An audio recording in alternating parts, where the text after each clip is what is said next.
We are live. Hey guys, how's it going? Welcome to the second episode of Goblins of Oldtown. My boy Grease is back, and today we're about to discuss peak comedy, aka the worst assault and fire theories out there, and there are a lot of them out there. So I figured without further ado, let's jump right into it. Hit me.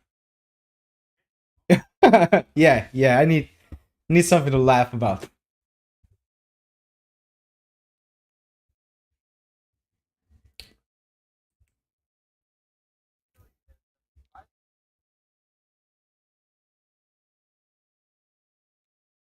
Thank you guys for watching, and we will see you. You know what? This theory is only there because of George's original draft, right? Because there's no reason whatsoever to do this. Eric is muted.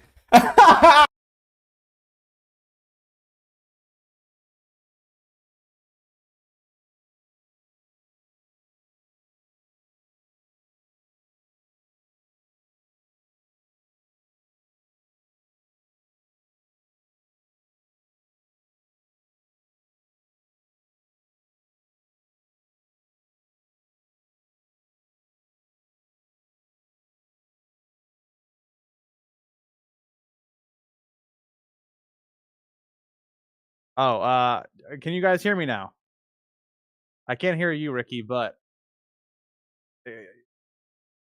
Ricky, you're muted now, I think. I think.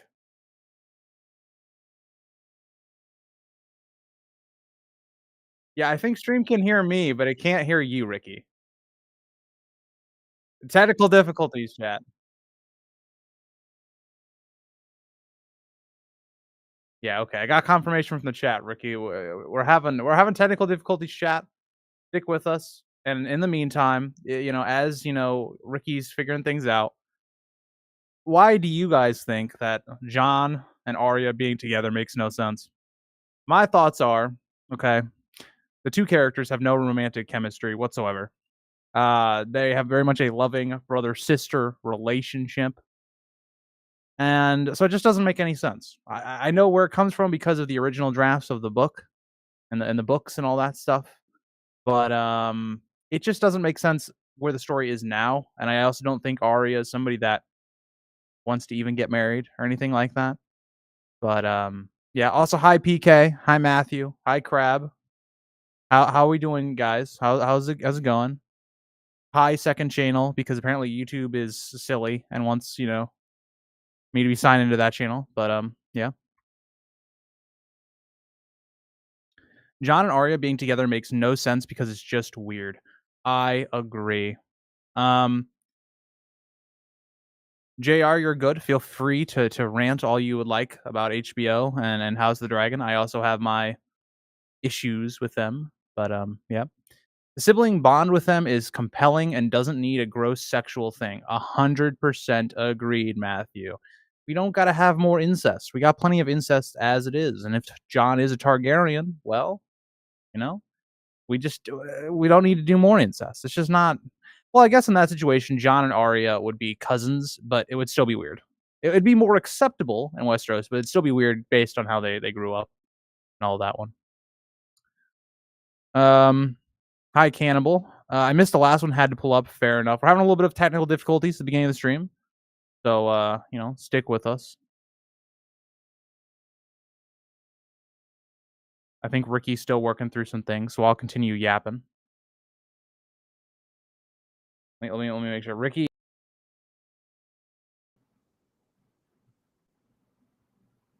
Yeah, okay. So Ricky, you're still I still can't hear anything on the live stream. George is really popular at the family gathering, huh? Hey, George is he's a guy. That's still the sibling by the nature of their upbringing. Agreed. I think most of the A Song of Ice and Fire adaptations aren't HBO's fault, but the showrunners just fumbling. HBO giving them everything they would really need. Oh my God. Yes, no. I'm so sorry. All it was just like It was literally just a cable. It was just a cable. I was clicking over the whole thing, It's okay. It's got fine. all sweaty, and I'm sorry. So let's just pretend like that never happened. Welcome back, guys. Lovely to have you. So about your theory, Arya and Jon. I don't know if that part made it, but I said that it's only there because of George R. R. Martin's original draft. Yeah. And he had a love triangle between, Arya, Jon, and Tyrion. And it just doesn't make sense in the context of the story that we have now. If it ever did, I don't know. Sorry, guys, but, this cable decided to do a funny. It happened. But we're here. All right, so let me hit you with the best. Oh, here we go. The best, worst The Song of Ice and Fury in existence. Are you ready? Yeah, I'm ready. So, and I'm quoting this from Reddit from a guy named Spoiler Alert. So that's how you know it's real. Yeah. So, as we all know, Tywin Lannister is dead. But is he? I do not think he's dead, and it is probably in fact the Dusky woman. No, I'm not saying Tyrion killed a double or anything, but in fact that Tywin walked into the Dusky woman as the same way Vermeer Sixskins did as his current form was killed. Why else would George R. R. Martin include so much information about a useless character if it would not have some significance to the overall plot? So we're like right off the bat, I think the genius in that. I mean, they just killed Joffrey. Yeah. And you can't overdo it. So you have to have the guy stick around. And Tywin died, but the Dusky Woman was introduced quite close to the time in which she was killed. So it makes a lot of sense, and Tywin also is a warg. The same way Eddard Stark is a warg. I mean, this is really, I think, the meat of the theory that I think is the part everybody wants is, Victarion and Tywin just going at it. I think is an image that everybody wants to think about, and yeah, I just for that that purpose, I got to send it through. I mean, that's a good quality theory. I no holes in that logic. Doesn't break any story. I guess it goes further beyond that. I mean. It is very likely that Tywin knew Tyrion was coming to kill him, first of all. Tywin knew he was poisoned for certain. He's not a naive character, and he knew about Widow's blood and its effects during Tyrion's trial. This meant he has been planning his death for some time now. Mm-hmm. In order for this theory to work, we would have to make a bold assumption. The one that Tywin is, in fact, a warg. Although numerically it may be nearly impossible, we have to remember that this is a book series and main characters are obviously much more likely to have these powers. It is also a possibility that Tywin was even in league with Bloodraven. This may sound improbable, but he did melt down ice of the Starks for a symbolic victory over the Northmen, yet he left the Godswood in one piece, and it is likely that the most powerful man in Westeros would be a target of someone who has the ability to enter dreams. Anyways, back to more solid ground. I believe that Varys had Tyrion come to kill him to direct him. This is like, the grammatic is like, I'm not American, but the grammatics is a bit iffy. I believe that Varys had Tyrion come to kill him to direct him to where he would be going, Lys. This would serve as the rendezvous point for them to re-encounter each other. Tywin was very lax when Tyrion came to give him. What is he talking about? I'm sorry, I should have checked the ground. There's a lot of assumptions here without any evidence whatsoever. Varys was definitely involved. They were very close, and Tywin has money, and Varys had knowledge, so it is only logical they would trade. So Varys sent Tyrion to Pentos to get him close to Dany, and Tyrion's nobility would help him out a lot. So we do not know much about the origin of the Dusky Woman, but it does not matter. The Bloodraven could have easily connected the two, possibly in exchange for the gods within King's Landing, and it is also possible that they crossed paths at one point in King's Landing. Now, the Dusky woman was described as being aboard a slaver bound for lease. This ties in with everything aforementioned. She also appears in the story around the same time Tywin dies. Coincidence? I think not. Anyways, the Greyjoy plan of taking the slavers may have disrupted the part of his plan where he planned on stealing a dragon to protect the realm. Yet I will not go into detail on how his plan may work better now, since he's going right for Dany. Now I shall return to why the Dusky woman is worked. First of all, both are pretty... we're still going. Yeah, it's the last part though. First of all, both are pretty creepy characters. The Dusky woman also hisses when Mokoro appears, which would suggest that she knows he can find out that he or she is not legitimate. So obviously, the Tywin is the Dusky woman. Yeah. In all seriousness, I just lost brain cells, and it didn't help like grandma on that creativity. I respect, typing out an essay. I respect it. But at the same time, there was not a single quote, no evidence whatsoever. It was just, this seems interesting. Why don't we put this together with this and just assume that that's what happened? This is what happens when you wait 14 years for a book. Yep. Like, you just get bored, and then eventually you start throwing things at the wall, and I'm like, that makes sense. Well, Tywin died. Dusky woman appeared. Yeah, because that's definitely what Tywin would do. He would just become this Dusky woman and just fuck around with Victarion and go meet Daenerys. Okay. I mean, what? He's making his own Tywin spinoff. He is, since HBO doesn't want to do the whole Reigns of Castamere arc. he's creating his own. I don't even know what to say about that theory. I don't even. That's the theory of all time. Yeah. Yeah, of course.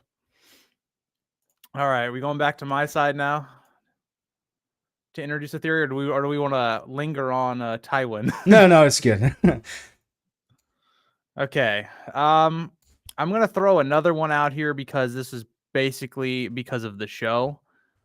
But the theory that Benjen is Coldhands, which it is still a theory in the books, of course, but I think the show popularized it because they just, went that way with the character of Benjen because, well, in the show, Benjen disappears in season 1 and there's never any follow-up to it. And so they're like, well, how do we conclude this character? We'll just make him the Coldhands of the book.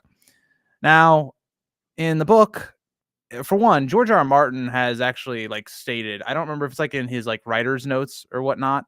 That was at a Comic-Con. Like a guy asked him, and he wrote no. Is this Coldhands? And he wrote and he straight up denied it. Yeah, but there are still people that believe this theory. And I think mainly it is just because, well, Benjen, there's no conclusion to his death. It would be a Stark character that you would assume is going to maybe pop up by the end of the story, or we're at least going to figure out what happened to him because it's a pretty large mystery. But when you take a look at the character of Coldhands, yes, he has the Night's Watch gear, so it would line up with Benjen being part of the Night's Watch, being a ranger character. But the way that the character is described as being, it seems like he's been Coldhands for a while. The connection with Bloodraven, it just doesn't really seem to add up. There's no indication that Benjen is Coldhands, to any extent. Right? Bran doesn't seem to recognize his voice or his look.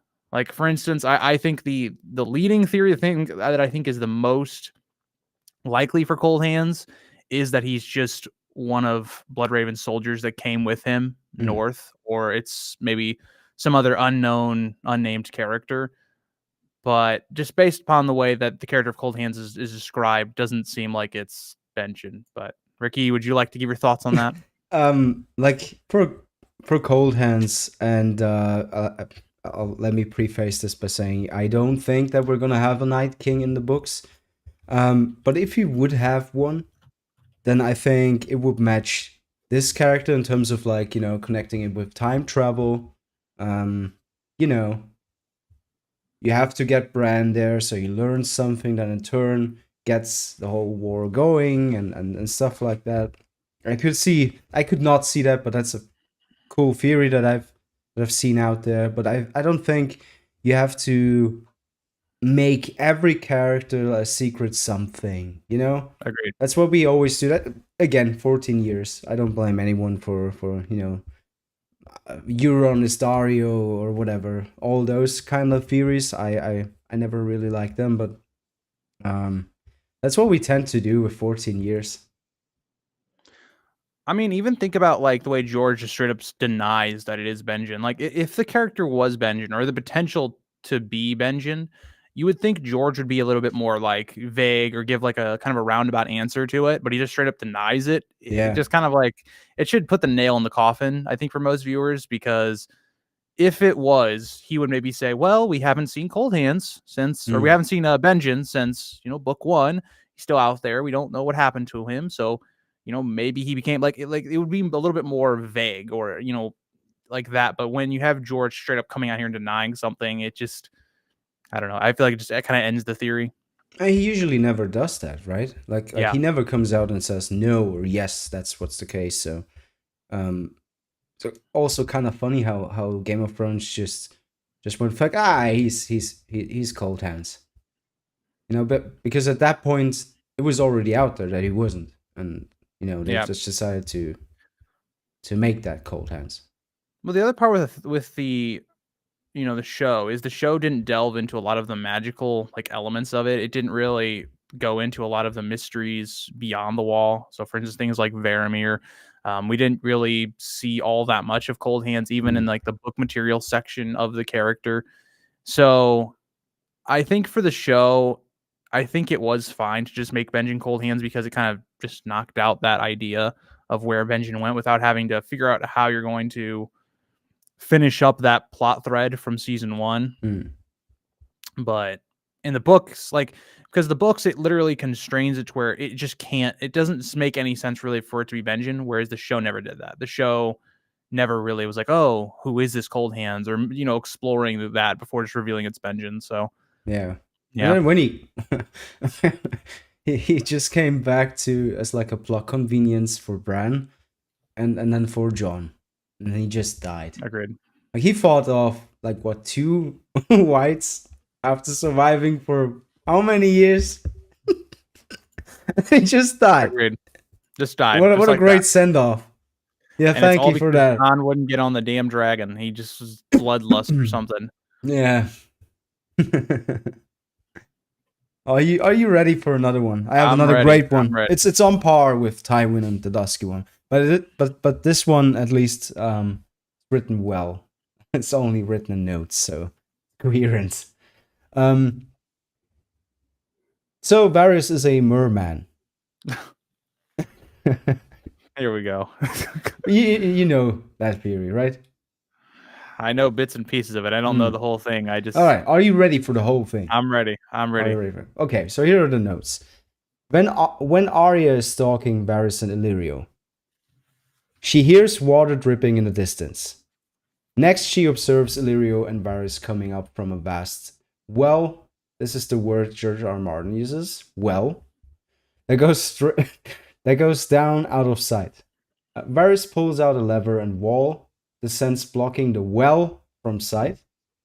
After the two come up, Arya trails them for quite a long distance, gradually descending. Finally, she loses them, stumbles forward, and finds herself at the end of a sewer emptying into the river.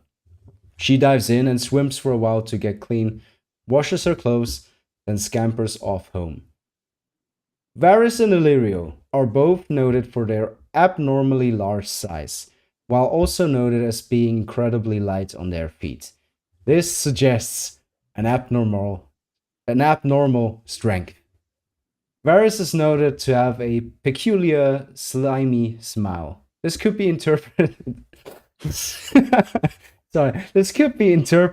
to mean he does not show his teeth, and that could be because he has very abnormal teeth.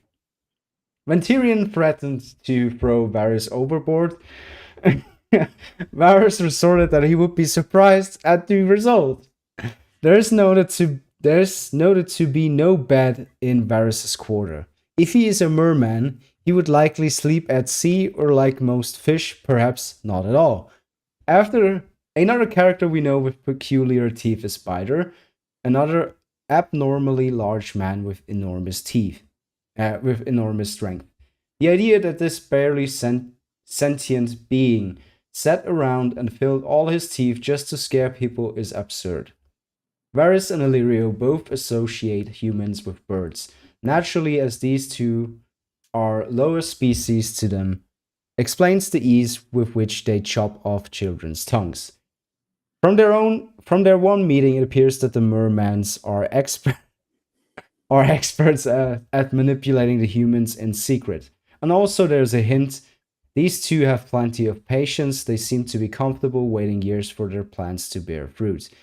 Perhaps they have very long lifespans or are just more patient than humans. When the subject of eating people came up, Varys licked his lips.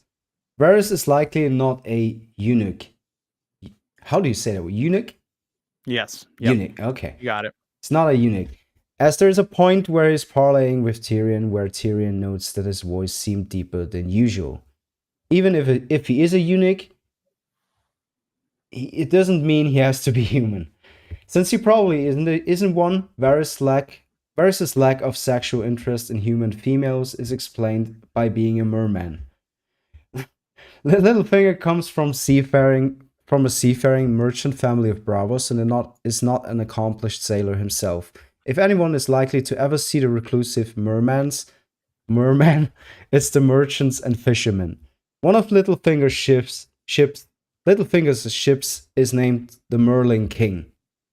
Littlefinger claims to have Varys completely under his control. You know? You see the connections connecting? Yeah. Yeah. What else is there? There are another 20 points as to why Varys is a merman. But I think you get the idea. It's an so idea. It refers to Littlefinger being the merman king, like, and he has the control over Varys, who in turn is a merman, and it's like a merman battle between them. Not so much as it is, between two players of the Game of Thrones. It's between two sea creatures. It's that's I don't even know what to say about this theory. I mean, I think it's a fun theory. It's obviously a shit post, but it's like, again, 14 years. It's creative. I like the creativity. I like, it being fun and all that, but do I take it seriously? No. It's just how did we go from, this is a very political drama between real people, the heart of conflict, to this is a sea creature war. Yeah. Just what it boils down to. Like, it just, I don't know. This is my last crackpot theory, by the way. The others I just don't like. So. Okay. All right. Interesting. We're gonna see the hate of Ricky's hatred for these other theories coming in. You'll have to see it. Oh yeah. Well, chat, what do you think about, Varys being a merman? What do you think about that? Crab likes the idea of Varys being a spider more. I do like that. That'd be cool. If he was a spider. I don't know if I can subscribe to that. Reckoner asks, what do they call the bastards of Targaryens? Are you talking about the Blackfire line, or do you just mean because it would be based on region, depending on what you're asking? Y'all sleeping on the Crannock Man, and I won't stand for it. I mean, what is there to do for the Crannock Man? We don't know anything about him, basically. That is a bad theory too. Unless you're saying like Howland Reed is the High Sparrow, I fucking hate that theory. It just, I don't know. It kind of, anything with Howland Reed kind of rubs me the wrong way. It's like, Howland Reed is willing to do all these other things, but isn't willing to help the Starks or reveal any information that would be, key to them. But he's off fucking around in King's Landing when the Starks are near annihilation. Like, okay. Basically, if your whole theory depends on Howland Reed finally showing up and doing something, that's just so cheesy. I agree. I mean, at some point, I imagine he'll play some part, but if the whole theory boils down to, well, Howland Reed finally appears, it's like, okay. Now, I will say I do like Howland Reed theories in terms of Robert's Rebellion and like maybe Mira and Jojen. Like, those are cool. I don't always agree with them, but I think they're interesting to discuss. I think Rob's will is a great one to watch personally. It definitely is, man. So it ties into the Northern conspiracy and Catelyn and all that, right?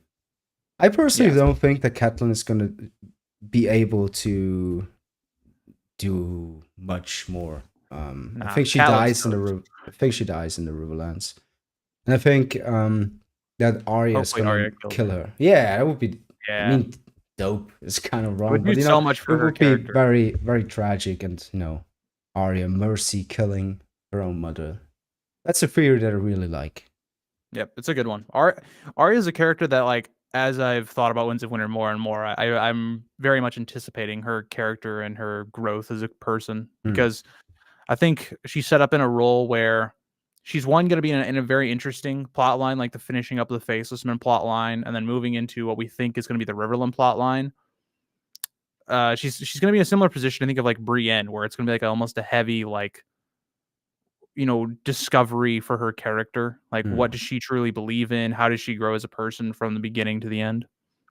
And how much of Arya is still in Arya, after, because it won't be as easy as it was in the show to just leave them. No. They're like, okay, Valar Morghulis.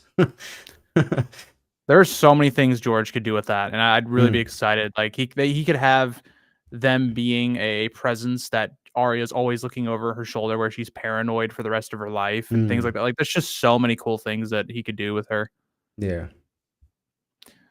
But let's move we're on. Here to talk about the worst ones. Let's move on. So the next one I got for you, is somewhat related to the Dusky Woman one, but just based upon a certain character. But the Daario equals Euron theory. So let me go through the notes for this one. So the main evidence that people cite for this theory is that they kind of have a similar physical appearance. They have blue eyes, kind of piratey looking. And then the location, they're just never apparently at the area where they're supposed to be at certain times. So, for instance, Euron's location was unknown during Daenerys' conquests and then left Westeros shortly after Victarion. Daario wasn't in Meereen during Balon's assassination in Kingsmoot. Euron brought a huge amount of swag to the Kingsmoot, kind of like what Daario does and kind of his performance, I guess, and how performative he is as a person. Getting further into it, looking at kind of what the motivation is, Daario trying to get with Daenerys, something similar to like what Euron's trying to do. Euron seems to be a pretty big threat for Daenerys, something that maybe could be a betrayal if he is also Daario. And then something that I think some people have also pointed out with this theory is that George R. R. Martin, in an interview post Dance with Dragons, said that Daario has more to him than we're being shown. So there seems like there may be some reveal with the character going on. We also know that Daario is leading a mercenary group called the Stormcrows, and of course, Euron is the Crow's Eye, and then describing himself as, again, I am the Storm, the first Storm and the last. That is the main amount of evidence I've seen for this, but I do think it's kind of wild if we're just going with the idea that this theory proposes that, yes, what's up? Look on screen. Okay, I see. Eric, I see. Are you telling me that's the goofiest looking character in A Song of Ice and Fire? Hey, The goofiest looking character in the whole fucking book series. I'm going off of what the theory could says. be someone else, and we wouldn't like. Okay. They kind of look similar. Like, how does that make sense? The goofiest looking character in the whole fucking series. Hey, Ricky, we're not done yet, okay? We're not done, okay? But with that being said, before I let Ricky go over and turn it all over, I'm just saying this theory doesn't even suggest that Euron is trying to like warg into Daario or is doing anything magical with the character of Daario. This theory quite literally means that they believe Euron is traveling halfway across the world, like literally like every other chapter. Like, so now go ahead, Ricky. Go ahead. Go on your spiel. I hate this theory, man, because it's not a good one. It's creative. Okay, it's creative and creative. You know, just the logistics. the logistics, bro. It's not okay. Ricky, read Crab's comment. Crab's comment. Where? The one where got the essence of Nightshade. No, the one before that. Go to the one before that. Oh yeah. Okay. Yeah. I'm so glad that you know, like that line was kind of the start of David and Dan getting mocked for yep. Like not really. I mean, there was a bad pussy too. But those two lines stick out as like masterful writing. Agreed. Ricky, entertain chat for a couple seconds. I'm getting a phone call. Alrighty. So let me look at the. So what do you think is what do you think about these theories in general? Euron is Daario, Howland Reed is the High Sparrow. Are you a fan for like secret identity of secret identity theories?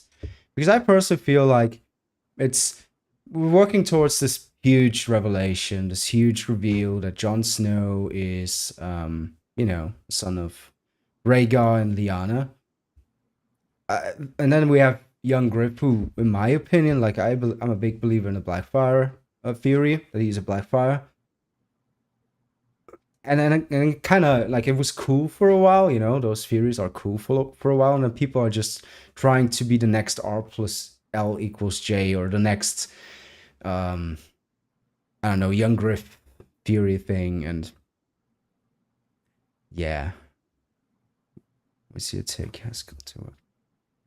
It was take your high schooler to work day at the Game of Thrones writers room. Yeah, it declined heavily.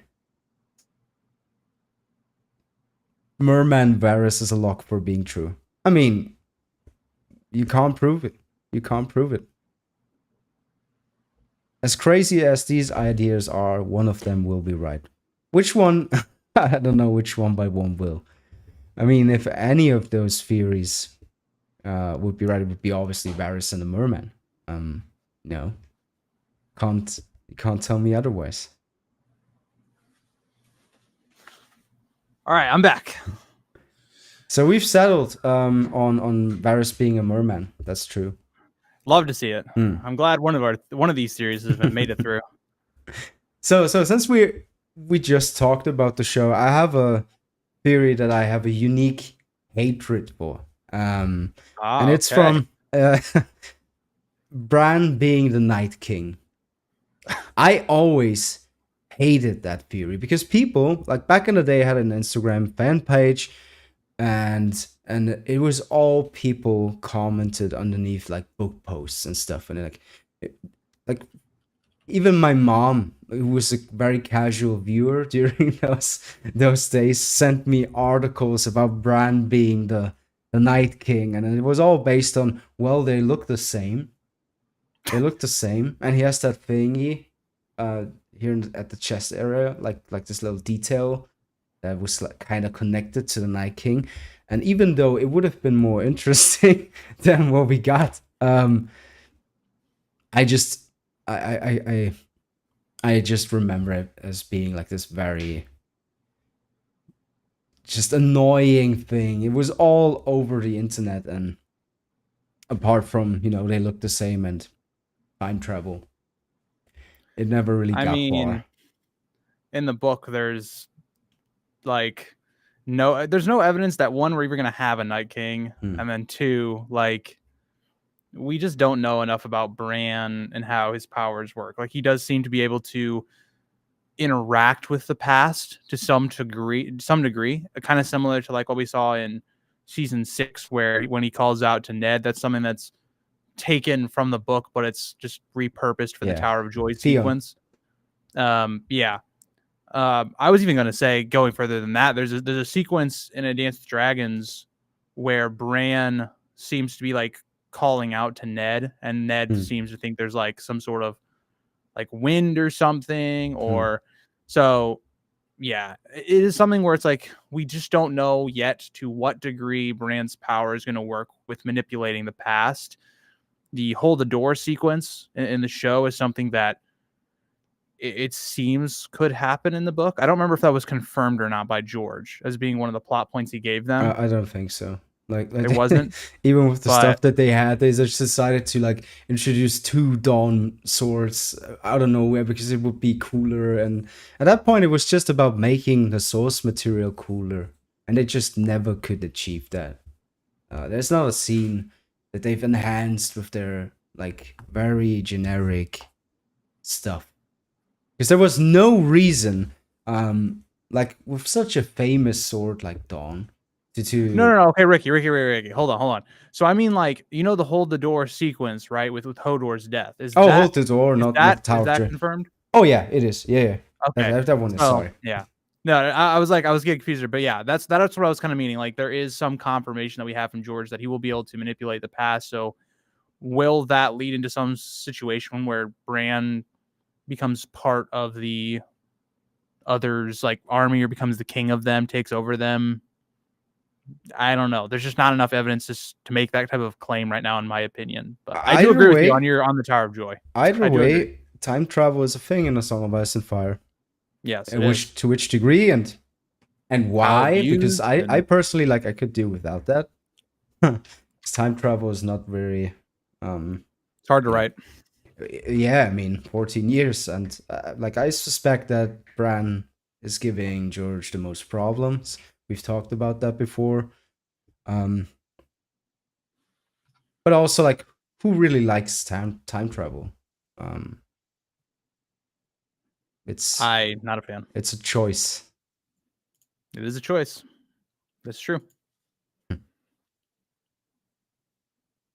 all right, Ricky, would you like to go on to the next one? Okay, so we got called out a little bit. We were doing some of the more I feel like outlandish theories. Yeah. So I'm going to get right to the meat of it. Everybody knows that I'm a pretty big Ned and Ashara hater. Yeah. I'm a pretty big one. Okay. I don't like the theory. I don't like the logic behind the theory. Now, okay, I want a preference.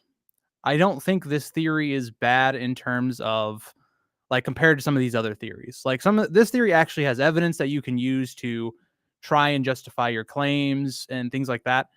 I just don't like. I hate the theory mixed with I think there's some leaps in logic. But Ned and Ashara, the main idea that we have from this theory, that again, there's variations to this theory. I've covered this theory in the past, and some people that believe in Ned and Ashara don't agree on certain points. I think Order of the Green Hand is like the major proponent of where I believe this theory got popular. If I'm not mistaken, Ricky, you're more into Song of Ice and Fire YouTube than I was at the beginning. So I don't know if that is completely correct, but from what I know, most people that follow Ned and Ashara, it's usually through Order of the Green Hands theory, which is Ned and Ashara, they meet at Harrenhal.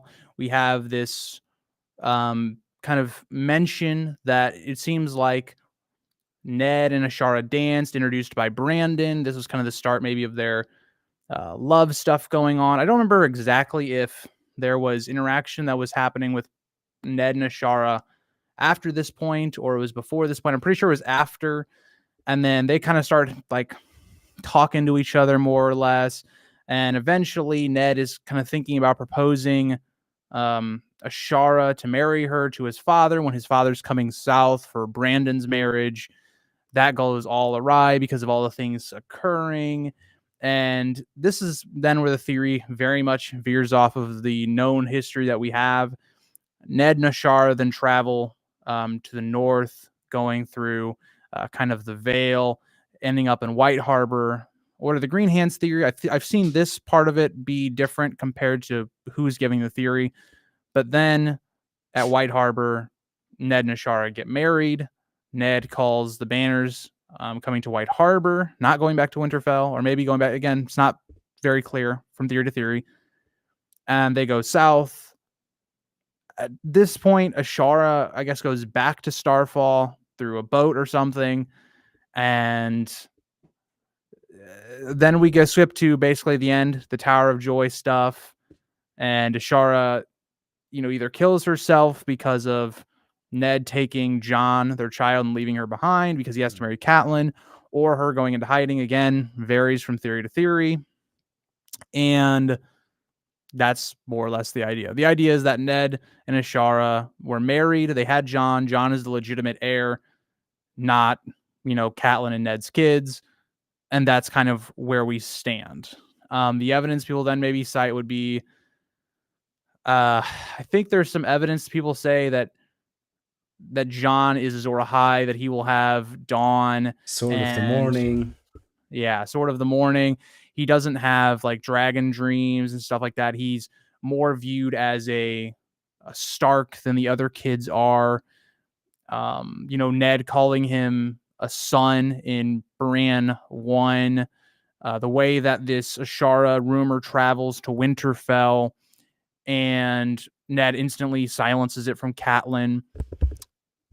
And then at that point, other characters bring up Ashara being the mother for Jon, like Cersei, for instance. Cersei throws that into his face during their meeting. And then, yeah, that's kind of where the theory goes. Like, there's some miscellaneous evidence for the character. Now, with that being said, Ashara is only named in the book series about 5 or 6 times. So take that as you will. There's information there, but you kind of have to interpret it in a certain way. But yeah, Ricky, I'll let you talk then on what you kind of think about. I don't. Okay, I think this is a very, very good theory. But in the context of 2025, it's just wrong. I think, back in the day, and, nowadays we take R plus L equals J for granted, but for a long time it wasn't. And so what happened back in the day was that, they were looking for alternatives to that theory. It was kind of like the first like actual gigantic theory that people on forums had and stuff like that. But in the context of everything that happened, even the show, because David and Dan had to answer that question from George in order to get the green light to make Game of Thrones. And they made R plus L equal J be the outcome. I don't want to base this off of the show, but in this case, R plus L equals J is an incredible theory. It is. It's just that, the kind of theories that we're used to now, and what people come up with, and the stuff that people know about the books is now just so incredibly different, and it's all, you have to take it in context to the time in which this theory was created. In 2025, it's a bad theory or not a bad one, but I think it's definitely wrong. And it's annoying how kind of like almost contrarian this is. Like, it is R plus L equals J, but everyone or people who believe this will still shout at you for not getting it. It's Ashara. But it's a good theory for like 2014, 2013. But yeah, I do want a preference, by the way. because I know you'll probably get comments on this live stream every time I talk about Ned and Ashara. There's always people that want to discuss it because people are very passionate about the theory. Yeah. I did not run through the whole theory. If I was going to run through the whole theory, I would have been yapping for 20 minutes straight. But yeah, and people will yell at me for taking the show as like evidence that it's not. Even without the show, there's so many hints towards R plus L equals J in the books, and those hints, they're at first glance, when you were just introduced to the series as a whole, and you're like, for your first read through, you might not get it. It's not as much on the nose as it is today, like, because everyone made videos about it, everyone made articles about it, and then Game of Thrones went out and actually confirmed it for their show canon. But back in the day, this was like a huge revelation. Like, oh my god, yeah, I think it is R plus L equals J. I think that's actually true. And just because it's so obvious now, you don't have to be contrarian and still hold on to a very outlandish theory. Ned was very much interested in Ashara, as was Barristan Selmy, so it makes for an interesting love triangle.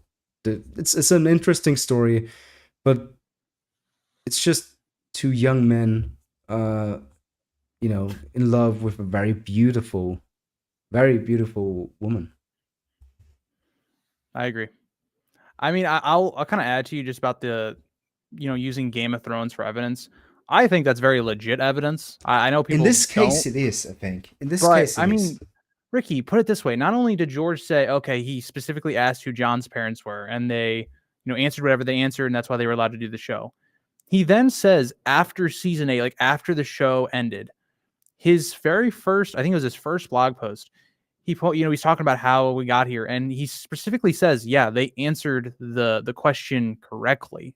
And then George, who was very involved in season 1 of the show, where we get most of our Ashara evidence into why Ned and Ashara is a thing, is from book 1. Like, most of her references are from book 1.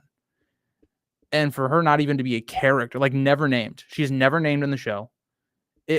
I think it's legit evidence that you have to consider. It's different than like us talking about things that happen in the show that don't happen in the book, or, Coldhands theory. It's much different than that, I think. Again, I think there's a lot to talk about, and I would highly recommend, if you want to hear, my full thoughts on it. I've made multiple videos on this topic. I don't want to bog down the live stream because we do have more we want to talk about. it's a good, like, I also want to before we end this topic, I want to say that, yeah, it is a very interesting theory. It's a good one, even with a lot of enthusiasts out there. Yeah. But I just personally don't think it's the case. And yeah, I think it's very obviously R plus L equals J. I think it's a well put together theory, but it's a theory that I like very much disagree with, hence why I put it on here. It's on this live stream for different reasons than a lot of the other ones have been. It's kind of the way I think for instance, like we were talking about the other ones, like Tywin is a Dusky woman. I'm just shaking my head the whole time because yeah, it doesn't make sense. Like, Ned and Ashara is a coherent theory that you can understand why it forms and where it comes from. It's just a disagreement on the actual theory. Another one that is very creative, very out there, much more outlandish than Ned and Ashara, is that Roose Bolton is a vampire. The Bolt-On theory. What do you think about that one?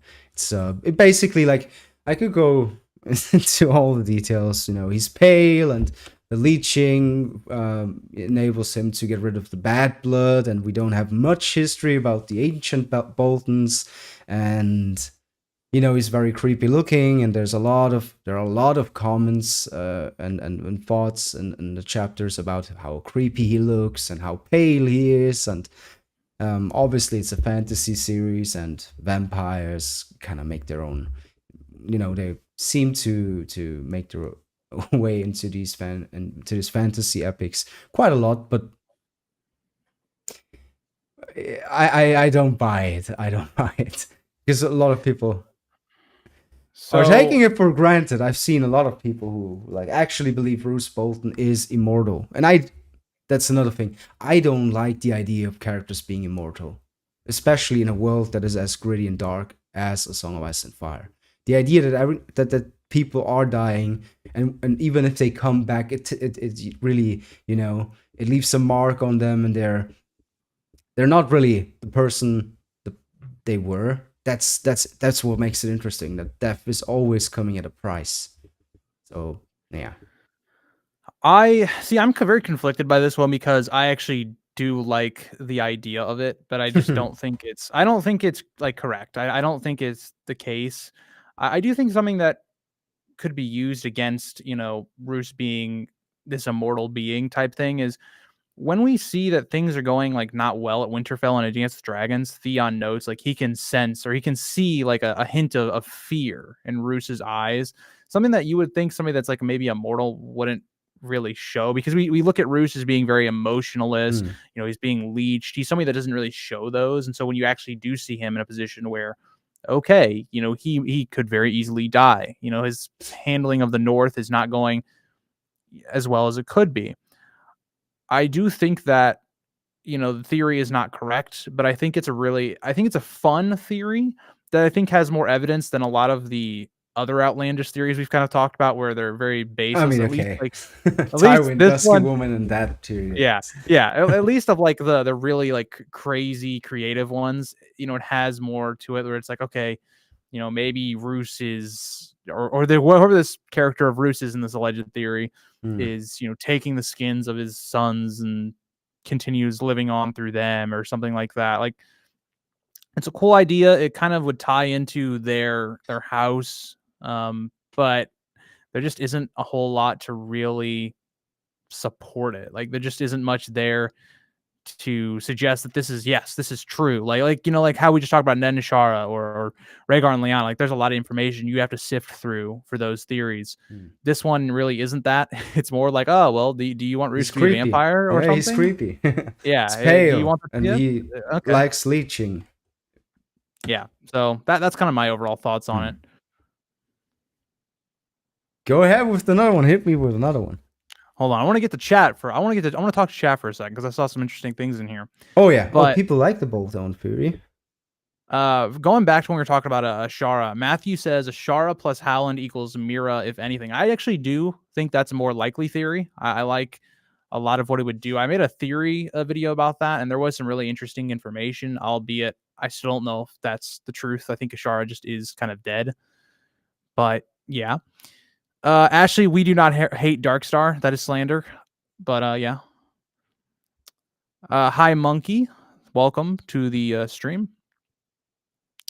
Crab says, I like it. What if it's the darker side of the First Men religion? It would be really interesting. Again, there just isn't a lot to support that idea, Crab. It's just more like that's a cool idea, and I'd love to see it be executed, but there isn't much that we know about that. Ashley says, I like the idea that Roose killed Domeric because something in Domeric was incompatible with his ability to take a body, but Ramsay has whatever Roose needs, so he's allowed to live for now. So I haven't really looked into the idea that Roose actually killed his son all that much, but it would be an interesting idea if you're comparing it to the Bolt-On theory. Ricky, have you heard much about like the idea of Roose killing Domeric? It's in line with the Bolt-On theory, but I just think in the context of where the story's headed, I don't think that Roose has much to do from here on out, because I think that Ramsay will outlive him. I don't think he's going to kill him because he's definitely more intelligent than Ramsay, and I think he would see it coming. So I don't think he's gonna kill him, but I could see the Northerners killing him, executing him, and then Ramsay goes off, and then you have a little bastard bowl kind of thing. So in context of where it's headed and what could happen, I just don't really think that Roose plays that big of a role. Agreed. So my next one was I wanted to kind of hit another one that's, I would say it's much more, it's kind of like Ned and Ashara, where I'd say it's more of a popular theory. There isn't crap either. But the one I wanted to bring on here is I personally am not a huge fan of Tyrion being a Targaryen. Oh, that was my next one. Oh, well, we have the same. We can both talk on this one. So, I just don't like it for the implications. Now, in theory, I think it could work, right? Because we do get this idea of Eris being kind of handsy with Tywin's wife, and there did seem to be some sort of attraction or lust there, and we know that Eris was, doing some things with his wife's handmaidens and ladies in waiting and things like that. So it would in line with some of the information that we've been told. There is the possibility that could have happened. The timeline kind of works out. I just think that the thing that brings this theory down so much, if you want to go further, Targaryens have quite bad genes because of incest and things like that. So it would add to why Tyrion has mismatched eyes and, all of his other issues that he has physically that would maybe come from, Targaryen genetics. But I think that just in terms of what it does for the story, the dynamic change it would create for the characters of Tyrion and Tywin, I think really, to me, I just don't like.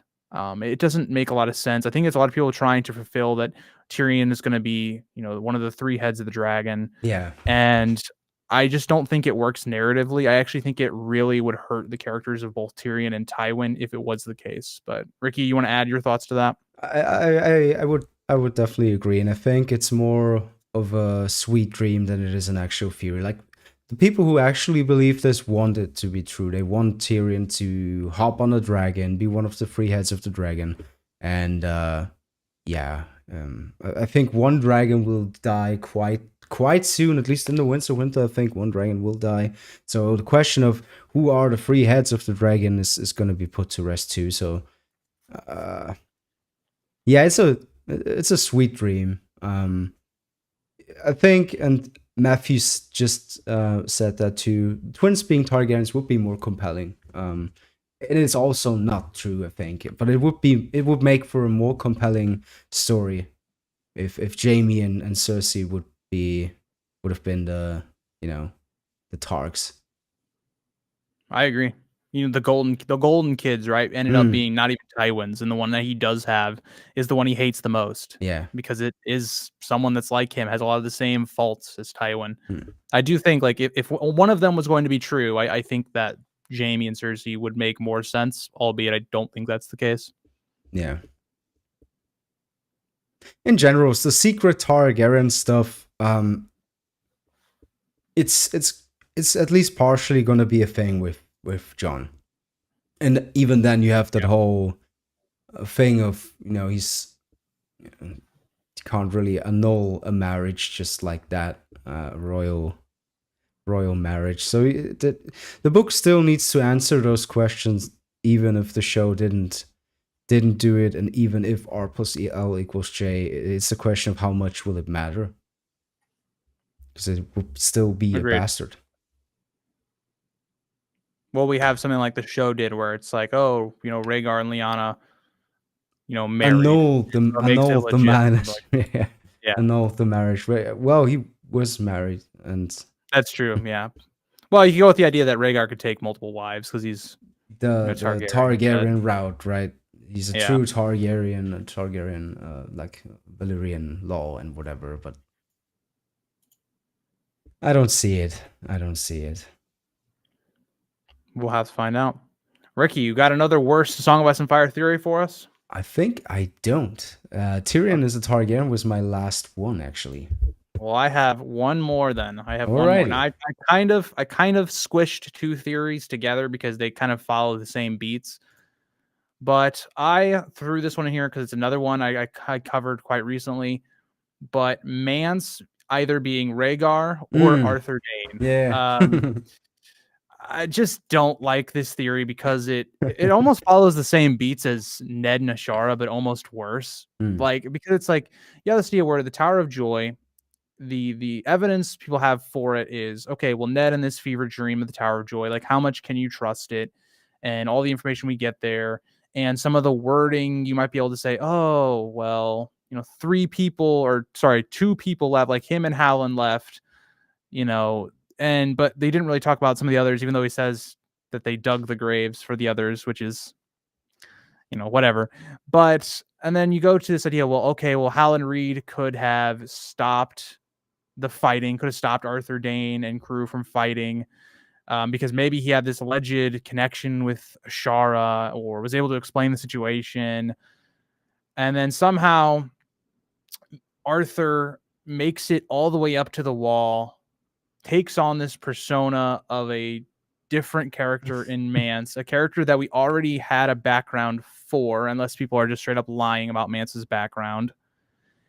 And then nobody recognizes, again, whatever theory you're going off of, Rhaegar, or especially if it's Rhaegar, it's really bad. But if it's Arthur, that nobody notices him. And then people have tried to say, well, okay, people at the wall, maybe they wouldn't, recognize him and all that stuff, which is like, okay, fair enough. Maybe people at the wall wouldn't recognize him.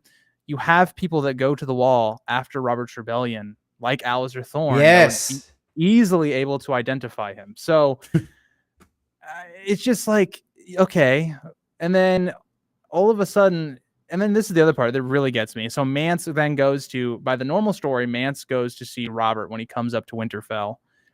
And nobody notices he's Arthur Dayne. Like, yes, some time has passed, but you literally have Jaime there. His hero is Arthur Dayne. You're telling me he wouldn't pick up on someone like Arthur Dayne being in this hall? Like, there's just a lot of evidence there that it's like you have to jump through some hoops or ignore for the theory to be correct. Well, Mance is singing. Rhaegar is a singer. Yeah. There you have it. Mance is Rhaegar. There you have it. Where'd Rhaegar's Targaryen features go? The world may never know, but Well, but to be fair, with all of these theories, the very first guy that actually came up with them and put them out there, that's a genius person. Agreed. Right. It's a very creative, really creative, very well written, very entertaining. Those are the kind of theories that made the wait for Winds of Winter so bearable. Yep. That's my thing. Okay, so Ashley, I want to point this out because I made an argument like that in my video that, saying people at the wall don't recognize Arthur Dayne would be like saying people today wouldn't recognize Michael Jordan. I made an argument like that, and people said, oh, well, this isn't modern times, right? You don't have cell phones. You don't have things like that. So everybody wouldn't necessarily know exactly what Michael Jordan looks like. But all you got to do is go to one tournament and you see Arthur Dayne. You would know. I mean, we literally have this exact occurrence in the novellas, right? With Baelor and Eustace. Or not Eustace, Arlen. Sorry, my bad. But we literally have that. Arlen talks about that all the time. That's something that Arlen would never forget in his entire life. So I don't know. I think that argument is just, I don't know. If you have Arthur Dayne, somebody who is the Sword of the Morning, one of the most renowned knights of all time, he's somebody that everybody would have been looking at in tournaments. Every I feel like hedge knight or knight would have known that's gone to tournaments, would have known somewhat what he looks like. And especially when you have a bunch of people that are being sent to the wall from Robert's Rebellion that were fighting in the war. Even if you take that all out and just take it for granted, my problem with a lot of these theories is always, what are the implications going forward?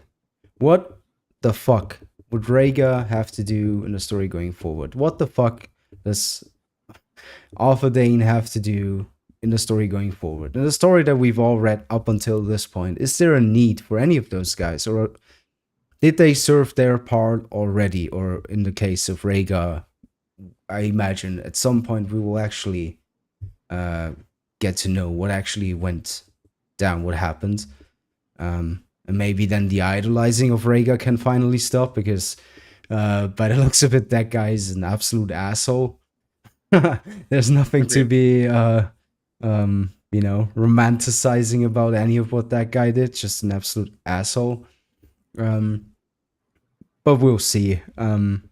Once again, good reads, entertaining reads, but not necessarily logical things. Because I always, with these theories, I always look at them and I try to imagine a future if they were actually true. And in that case, just like Crabfeeder just said, Arthur and Rhaegar are two of the many tragic characters. Their whole purpose is to die.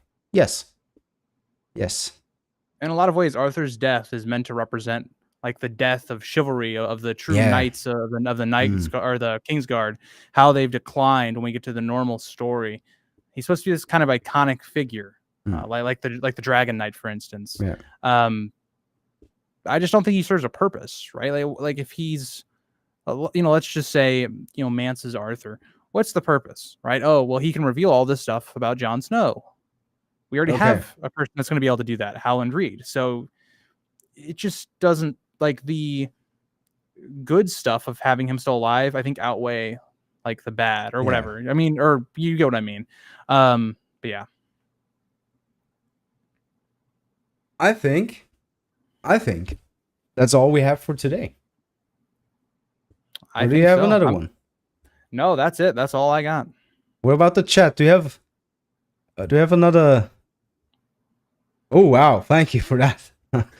Thank you, Crabfeeder. Do you have a theory, Crabfeeder? Do you want us to discuss a theory? Hit us with a theory, a bad theory. Yeah, it has to be a bad one though. Oh, okay, yeah. Bad theory though. I'm trying to think of another bad theory.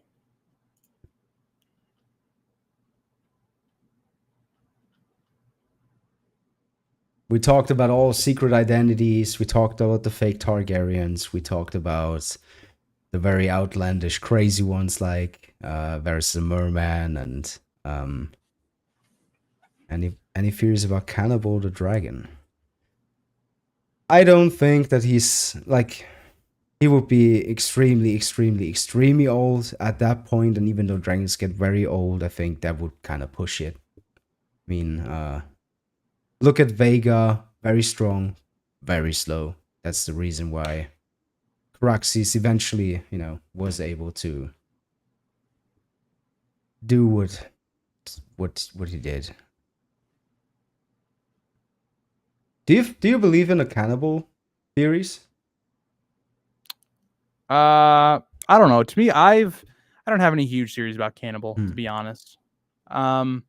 I've kind of started looking into the dragons because I was thinking about doing a video kind of on Rhaena and her dragon and all that about the fate of mourning, but I don't know. I've never been someone that's huge into the dragons. I don't know why. I've just been somebody that just, it's not my focus. Like I like more of the human parts of the world. I've talked about this a lot. I'm not someone hugely in depth with like the magical side of things, or, but I'm more of a guy who likes my. Sorry, read what?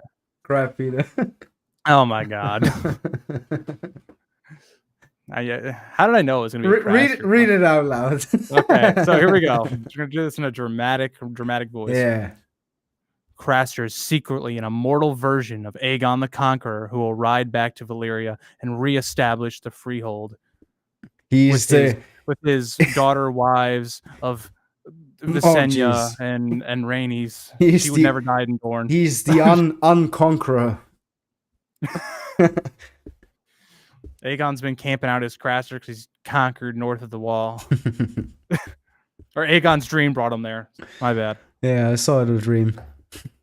Classic Riverlands barbecue last moment, huh? Yep. And I think Robert Strong is George's shadow. Yeah. Or Gregor's shadow. My bad. And I think we will leave it at that. Thank you guys thank you guys so much for tuning in. Sorry once again for the technical issues at the beginning. It's just bound to happen. Like we just for context, we meet up like an hour or even longer before, and we check everything, and then stuff like that happens. It's literally just been the cable. And it makes me look like a proper amateur, but now going forward, we're gonna do this quite frequently, and I think we'll figure it out eventually. So yeah, thank you for tuning in, and see you next month, where we'll talk about the best theories, like the actual good top tier stuff. And yeah, see you around. Thank you, Eric, once again for joining me. No problem. And we'll catch you later. Guys.